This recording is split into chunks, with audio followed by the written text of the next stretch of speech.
this was a real satisfying way to come down the stretch, I think, for this team, and how we're made up with a lot of young guys to experience some success coming down to win 6 games in a row and play the way we did. I thought this stretch down at the end of the year, even with a couple of the losses that we had, was the best stretch that we played as a team together. And with Nene being able to come back at the end, I think that was really huge for the future of these guys and moving forward. And I just got done telling them, it was a trying year. Anytime you go through a situation where a coach is dismissed, have some trades.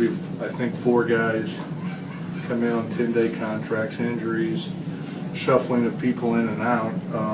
You never know how that type of season is going to transpire. But I thought these guys, once the trades were made, we added some 10-day contracts, we started playing together. They came together as well as I could expect, and for them to come down, when you're not really playing for anything other than tomorrow, the future, to play with this kind of intensity and effort all the way through was, I was proud of them.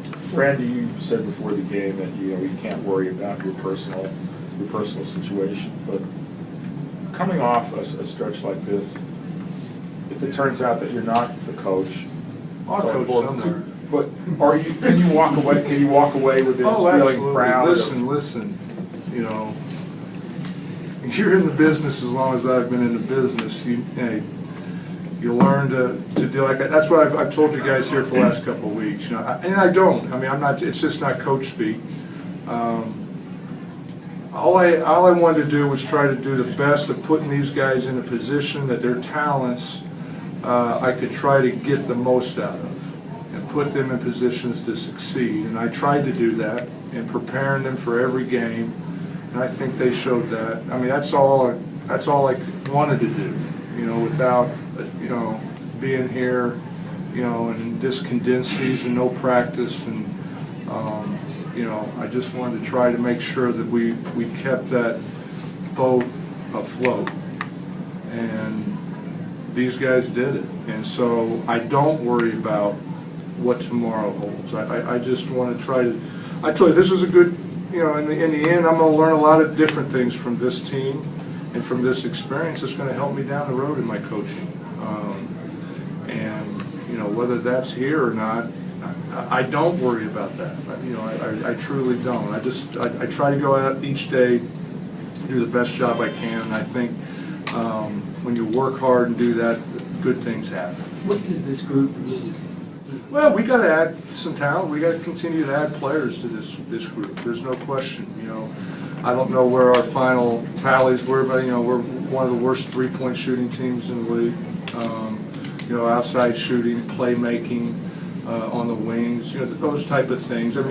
We got to continue to try to, I think, add pieces to this team now, and we did that through the trade. I think, and I think it's been evident. We were night and day defensively from when the trade went down to today.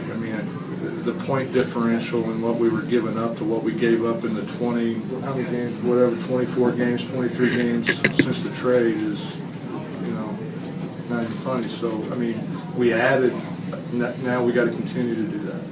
How gratifying is it to see the growth and maturation of John Wall in terms of his composure and poise? Well, he did. I mentioned before the game, sometimes people just watch John Wall play and they don't really understand what a point guard really has to do out there.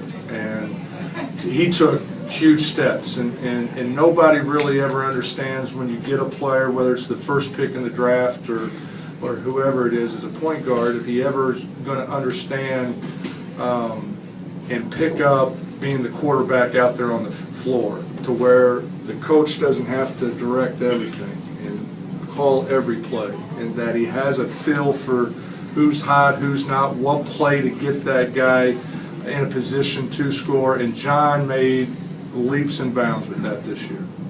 And I'm not just talking about his scoring or his assists or his steals. That's huge. That's huge in being a top caliber point guard.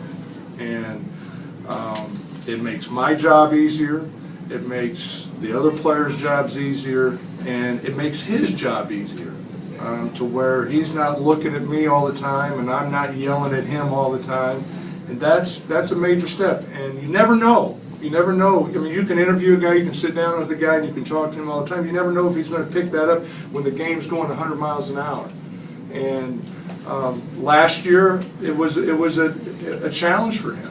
Last year was a challenge for him to do that. But this year, boy, he just took it to another level.